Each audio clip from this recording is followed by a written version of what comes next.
नमस्कार, मैं हूं आपके साथ रेशु त्यागी। एपीएन के लोकप्रिय कानूनी प्रोग्राम लीगल हेल्पलाइन में आप सभी का स्वागत। इसमें हमारे कानूनी विशेषज्ञ रोजमर्रा की जिंदगी की समस्याओं से जुड़े कानूनी मसलों पर आपकी शंकाओं का समाधान करते हैं।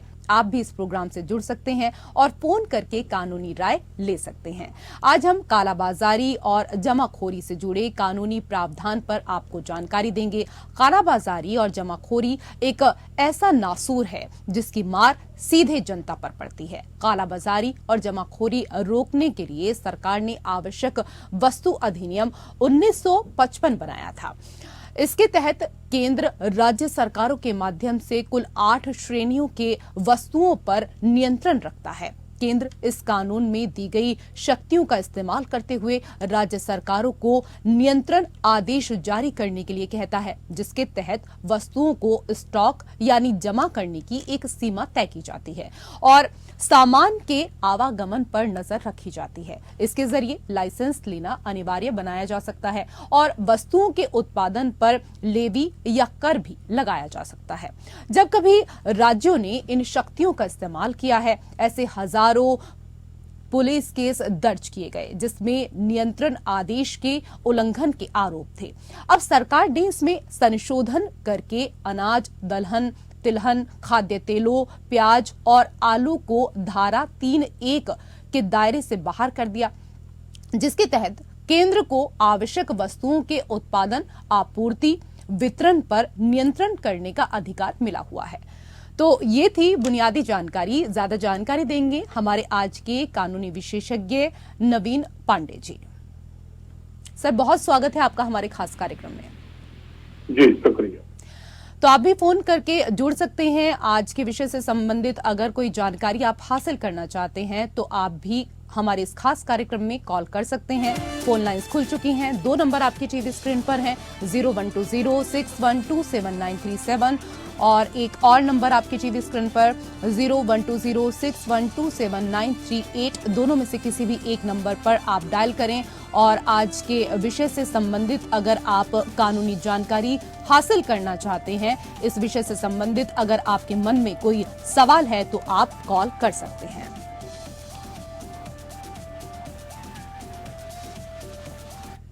सर, सबसे पहले हमारे तमाम दर्शकों को ये बताइए कि आवश्यक वस्तु अधिनियम 1955 आखिरकार है क्या?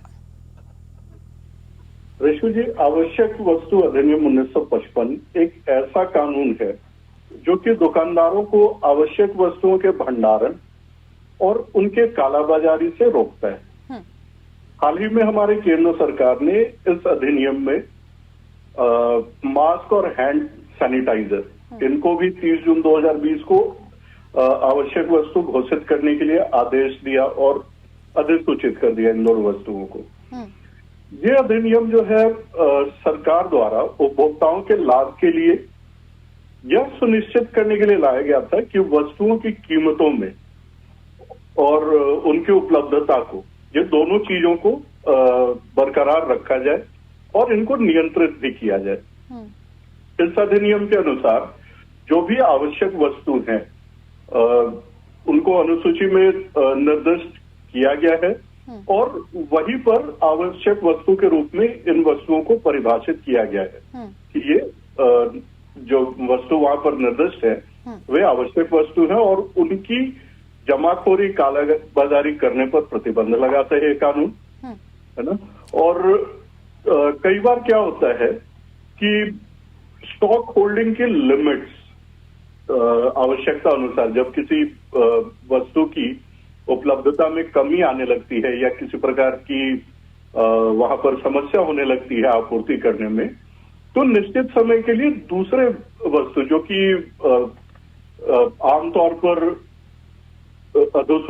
अधिसूचित नहीं है, तो उनको भी अधिसूचित करके उनकी सीलिंग, मतलब उनके स्टॉक होल्डिंग की जो मात्रा है उसकी समय सीमा, उसकी सीमा तय की जा सकती है जी। तो ये मकसद है आवश्यक वस्तु अधिनियम 1955 का। जी सर, इसको थोड़ा और हम विस्तार से आपसे समझना चाहेंगे। हमारे दर्शकों को भी इसको थोड़ा और विस्तार से समझाइए कि आवश्यक वस्तु अधिनियम 1955 के लक्ष्य और उद्देश्य क्या कुछ हैं? जी बिल्कुल। देखिए, यह अधिनियम जनता को कुछ बुनियादी एवं अत्यंत महत्वपूर्ण वस्तुओं के उत्पादन, उनके वितरण, आपूर्ति एवं व्यापार और उनके नियंत्रण का अधिकार देने के उद्देश्य से बनाया गया था।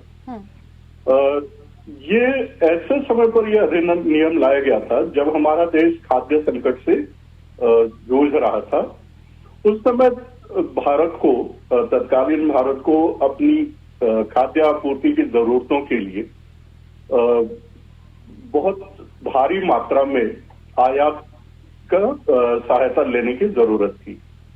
जैसे कि PL 480 के तहत USA से गेहूं का आयात किया जाता था और इसी पर हमारा देश निर्भर था। इसलिए जीवन यापन के लिए जो भी आवश्यक वस्तु होते हैं, इन वस्तुओं की जमाखोरी ना हो और इनकी निरंतर आपूर्ति बनी रहे, यह सुनिश्चित करने के लिए इस अधिनियम को पारित किया गया था। अधिनियम जो है जिन वस्तुओं के मूल्यों को नियंत्रित करता है और जिनकी उपलब्धता को, जिन वस्तुओं के मूल्य की उपलब्धता जिन वस्तुओं के मूल्य और उपलब्धता को नियंत्रित करने की शक्ति दी गई है सरकारों को, वे वस्तु हैं जैसे देश में आवश्यक वस्तुओं की निर्बाध आपूर्ति बनाए रखा जाए, है ना। सरकार अपने उपभोक्ता मामले, खाद्य एवं सार्वजनिक वितरण मंत्रालय इनकी आवश्यक वस्तुओं की कीमत स्थिर रखने की कोशिश करती है। इस अधिनियम के तहत केंद्र सरकार ऐसी भी वस्तुओं के लिए अधिकतम खुदरा मूल्य भी तय करती है ना। जैसे कि मास्क के मामले में 2 प्लाई मास्क की अधिकतम खुदरा कीमत 16 रुपए तय की गई थी। इसी प्रकार से आवश्यक वस्तुओं के अनावश्यक भंडारण को रोकने के लिए भी सरकारों को शक्ति दी गई है और आवश्यक वस्तुओं की कालाबाजारी को रोकने के लिए भी शक्तियां दी गई हैं हमारे सरकारों को। जी जी सर, हमारे दर्शकों को ये भी बताइए, क्योंकि ज्यादातर लोगों को शायद ये भी अभी नहीं पता है कि भारत में आवश्यक वस्तुएं आखिरकार हैं क्या कुछ।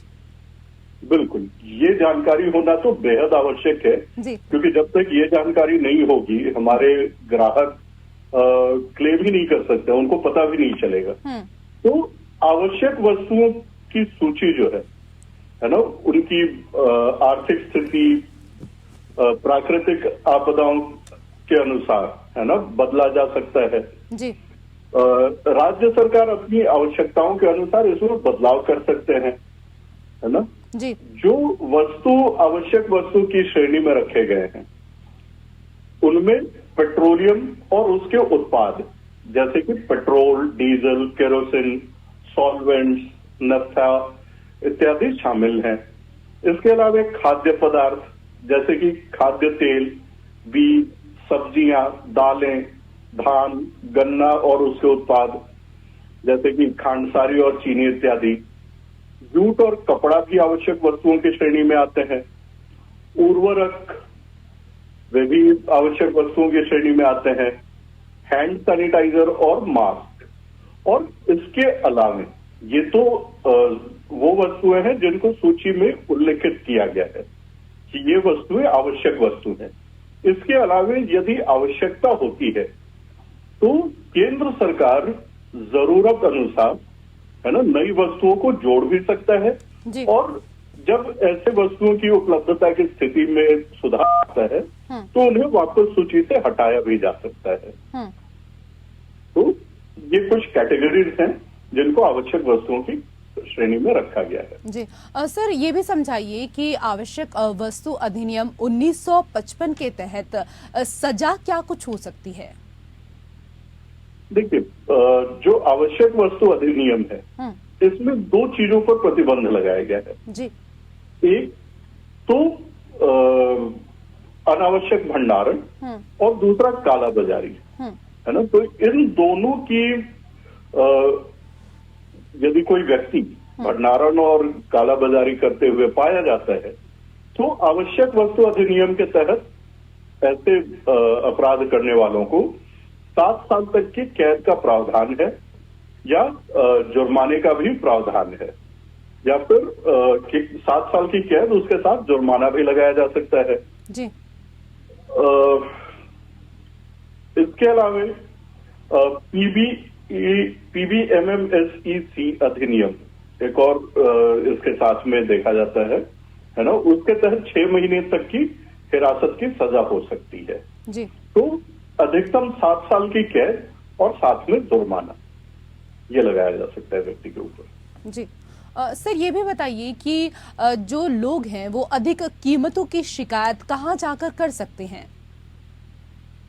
जी रशु जी, यदि कोई दुकानदार किसी भी आवश्यक वस्तु का उसको अधिकतम खुदरा मूल्य से ऊपर वसूल करके बेचने के लिहाज से यदि उसका अनावश्यक भंडारण कर रहा है या कालाबाजारी कर रहा है तो हमारे उपभोक्ता जो हैं वह हेल्पलाइन नंबर पर इसकी शिकायत कर सकते हैं। हेल्पलाइन नंबर है 1800114000।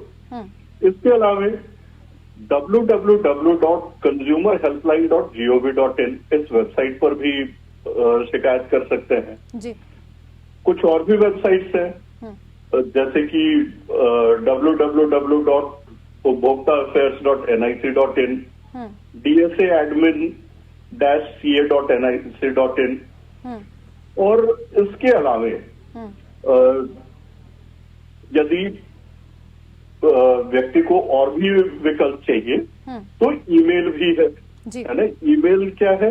consumerhelpline.gov.in, इस पर ईमेल भी कर सकते हैं है ना। फिर एक और टोल फ्री नंबर है 14404 है ना। तो ये तमाम जो है ऑप्शंस दिए गए हैं जहां पर शिकायतें दर्ज कराई जा सकती हैं। जी, ये बड़ी अच्छी जानकारी सर आपने दी, क्योंकि बहुत सारे लोग ऐसे होते हैं जो शिकायत तो दर्ज कराना चाहते हैं, क्योंकि कई बार दुकानदार उनको बढ़ी हुई कीमत जो है वो दिखाते हैं, प्रिंट कुछ और होता है और दाम कुछ और बताते हैं, तो ऐसे में शिकायत कहाँ करें ये आपने यहाँ पर बताया। इसके साथ ही सर ये भी बताइए कि जमाखोरी और ब्लैक मार्केटिंग के बीच में क्या कुछ फर्क होता है, क्या कुछ अंतर होता है?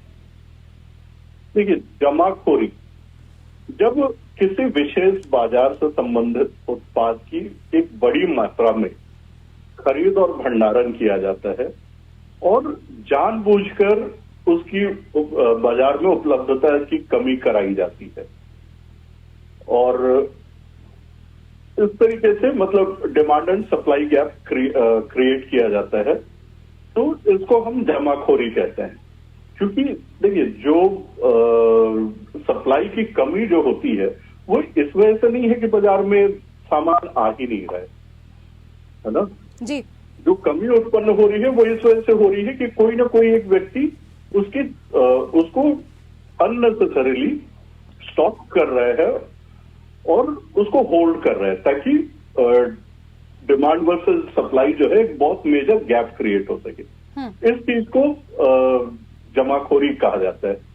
ब्लैक मार्केटिंग तब होती है जब स्टॉक एक बार किसी व्यक्ति ने होल्ड कर लिया अनावश्यक मात्रा में खरीद के, अब जब डिमांड और सप्लाई के बीच में बहुत बड़ा एक गैप क्रिएट हो जाता है तो ये जो जमाखोर लोग होते हैं ये एमआरपी या मुंह मांगी कीमत पर मतलब या तो एमआरपी से ज्यादा कीमत वसूलते हैं, कभी कभार तो फिर भी ठीक है 2, 4, 5, 10 रुपए या 10%, 15% की वृद्धि करके बेचते हैं।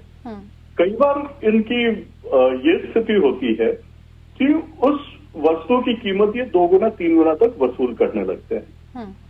तो जब अधिकतम खुदरा मूल्य से ऊपर जो है किसी वस्तु के लिए चार्ज किया जाना लगे तो उसको ब्लैक मार्केटिंग कहा जाता है। जी सर, ये तो यहाँ पर जमाखोरी और ब्लैक मार्केटिंग की जो परिभाषा है वो आपने यहाँ पर बताया। सर ये भी बताइए कि जमाखोरी और ब्लैक मार्केटिंग के खिलाफ कैसी कार्रवाई हो सकती है? देखिए, आवश्यक वस्तु अधिनियम की जो सेक्शन 3 है इसमें आवश्यक वस्तुओं के उत्पादन, आपूर्ति, वितरण इत्यादि को नियंत्रित करने है ना। और यदि कोई व्यक्ति अनावश्यक रूप से कालाबाजारी या जमाखोरी कर रहे हैं तो ऐसी वस्तुओं को जब्त करने के अधिकार भी प्रशासन को देती है। जी। कालाबाजारी और आवश्यक वस्तुओं की आपूर्ति के रख रखाव निवारण अधिनियम, इसकी जो सेक्शन 3 है, ये कम्युनिटी को भी आवश्यक वस्तुओं की आपूर्ति बनाए रखने में बाधा पहुंचाने से रोकने के उद्देश्य से किसी व्यक्ति को अधिकतम 6 महीने की अवधि के लिए जेल भेजने का प्रावधान करती है ना। और आवश्यक वस्तुओं की आपूर्ति के रख रखाव और उपभोक्ता मामलों का विभाग जो है वो इस बात को सुनिश्चित करता है कि आवश्यक वस्तु अधिनियम के तहत, है ना, कालाबाजारी रोकी जाए और आपूर्ति जो है बनी रहे। जी। अब जो अधिनियम है ना, एक तो आवश्यक वस्तु अधिनियम 1955 और दूसरा आवश्यक वस्तु आपूर्ति का रख रखाव निवारण अधिनियम 1980। ये दोनों अधिनियम ये सुनिश्चित करते हैं कि उपभोक्ताओं को उचित मूल्य पर आवश्यक वस्तुओं की उपलब्धता सुनिश्चित रहे और जो भी व्यक्ति किसी प्रकार की कालाबाजारी या जमाखोरी के किसी भी कृत्य में लिप्त पाया जाता है तो उसके खिलाफ सजा के प्रावधान भी करता है और उनके खिलाफ जुर्माने भी लगाता है। तो हर तरह की है सप्लाई को सुनिश्चित करना, प्लस जो दोषी पाए जाते हैं, जो उल्लंघन करते हुए पाए जाते हैं इन अधिनियम के, उनको सजा दिलाना भी इसमें प्रावधान किया गया है इन दोनों अधिनियम में। जी। सर, सरकार के पास क्या शक्तियां हैं कि वो आवश्यक वस्तुओं की सप्लाई को बाधित होने से रोके? देखिए, सरकार के पास में काफी शक्तियां हैं।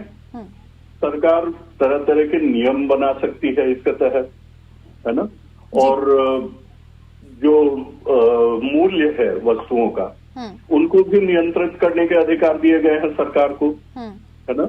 इसमें आपको ज्ञात होगा एस्मा यानी कि एसेंशियल सर्विसेज मेंटेनेंस एक्ट, ये भी लागू किया गया है। तो ये एक्ट जो है इन्हीं शक्तियों के तहत सरकार द्वारा लागू किया गया है ना। एसेंशियल सर्विसेज मैनेजमेंट एक्ट क्या करता है? यह आवश्यक सेवाओं का अनुरक्षण, है ना, जी, ये चीज करता है। अब इसको करने के लिए सरकार ने एसेंशियल सर्विसेज मेंटेनेंस एक्ट में जो भी ऐसे कारखाने हैं जहां पर आवश्यक वस्तुओं का निर्माण होता है, वहां पर जो कर्मचारी हैं उनको हड़ताल पर जाने से उन पर प्रतिबंध लगाता है। जी। एस्मा लागू होने से पहले इससे प्रभावित होने वाले जो भी कर्मचारी थे, है ना, किसी समाचार पत्र या दूसरे माध्यम से उन्हें सूचित किया जाता था कि आवश्यक वस्तु जो है उनकी आपूर्ति किसी भी प्रकार से बाधित न हो यदि वे हड़ताल पे जाते हैं या कोई इस तरह की हरकत करते हैं। जी। एस्मा कानून जब भी ऐसा लगता है कि कर्मचारियों के हड़ताल पर जाने से या फैक्ट्री के मिसमैनेजमेंट की वजह से डिमांड और सप्लाई में गैप क्रिएट हो सकता है, तो ऐसी स्थिति में एस्मा जब लागू किया जाता है तो अधिकतम 6 महीने के लिए लगाया जाता है। जी। और जैसे ही एस्मा लगाया जाता है तो पूर्ण रूप से हर एक प्रकार के हड़ताल पर प्रतिबंध हो जाता है। और फिर भी यदि कोई व्यक्ति हड़ताल करने की कोशिश करता है तो उस पर कानूनी कार्रवाई की जाती है और दंडात्मक कार्रवाई भी की जाती है। जी। और इसके अलावा जब हड़ताल की वजह से, है ना, लोगों की नागरिकों के लिए किसी भी वस्तु के सप्लाई में किसी प्रकार की रुकावट आने की संभावना नजर आने लगती है या कहीं से भी कोई भनक मिले जी, तो भी सरकारें जो है एस्मा लागू कर सकती है। जी सर, आज के विषय पर इतनी अहम जानकारी देने के लिए हमारे तमाम दर्शकों को आपका बहुत बहुत शुक्रिया, धन्यवाद। और इसी के साथ हमारे खास कार्यक्रम लीगल हेल्पलाइन में मेरे साथ फिलहाल इतना ही। नमस्कार।